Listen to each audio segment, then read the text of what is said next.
I could stay like this, forever following you.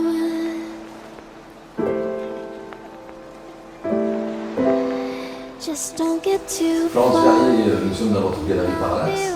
Merci de nous accueillir. On est venu jusqu'à vous pour en savoir un peu plus sur vous, sur votre parcours. Pouvez-vous nous donner en quelques mots votre parcours de photographe? Oui, j'ai commencé la photographie à Aix, à la MJC. C'était une vraie passion. Et puis finalement, je suis allée faire mes études en Suisse à Vevey, qui était une école réputée à l'époque. Par la suite, j'ai travaillé pendant 25 ans à Paris comme photographe publicitaire dans la cosmétique et dans les accessoires de mode, autant pour les magazines que pour de la pub.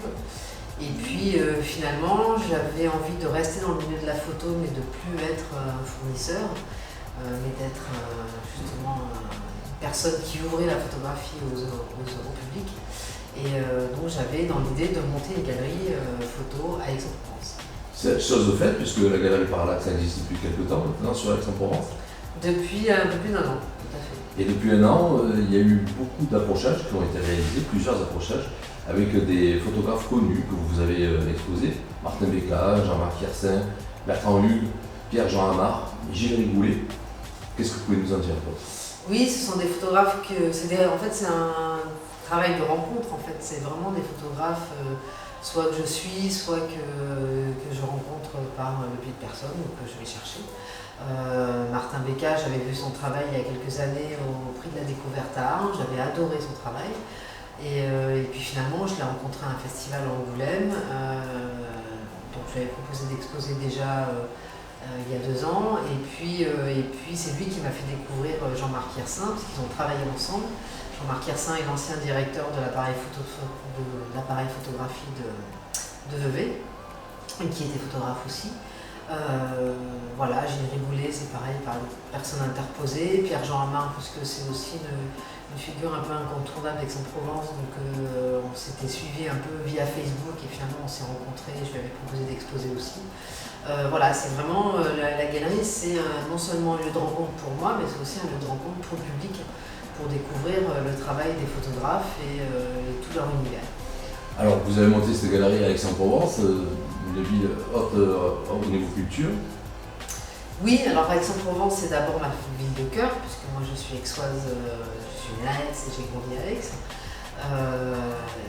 C'était déjà ça, et puis c'est surtout que c'est une ville qui bouge, c'est une ville où il y a effectivement énormément de culture, puisqu'il y a un festival d'art lyrique, mais il y a aussi Palais Plage Love-Cage qui s'est monté, il y a Photex qui existe, il y a des salons de BD, enfin ça bouge beaucoup. Des grandes expositions universelles également. Voilà, des grandes expositions, pas universelles, mais des grandes expositions. Et puis à l'hôtel de Caumont aussi, c'est une ville qui est en train de s'ouvrir petit à petit à l'art contemporain, donc la photographie y a tout à fait sa place. Voilà, donc du coup j'ai trouvé un lieu qui est magnifique à Aix, donc voilà, tout était fait pour que j'arrive enfin à mes fins. Absolument, la galerie est très agréable. Et d'ailleurs, je vais en profiter pour vous demander une démarche un peu plus personnelle. Vous me parliez d'une photo que vous avez réalisée, elle est juste derrière vous d'ailleurs cette photo. J'aimerais que vous nous la présentiez en quelques mots. Alors la photographie s'appelle Totem Cabrilla, donc Cabrilla Totem, pardon. C'est une série qui s'appelle Miroir végétal, sur laquelle j'ai travaillé il y a quelques années sur que des fleurs que je refotographiais en studio sur des fonds blancs, sur des fonds noirs, de façon à les isoler de leur milieu naturel et de ne travailler que sur la forme de la fleur, sa couleur et sa matière. Donc sur chaque photo, j'ai travaillé les lumières en fonction de ces 3 principes. Et puis je choisissais une image que je dupliquais et que je mettais en miroir en fait. Et je travaillais ensuite la symétrie, qui est une symétrie tout à fait personnelle.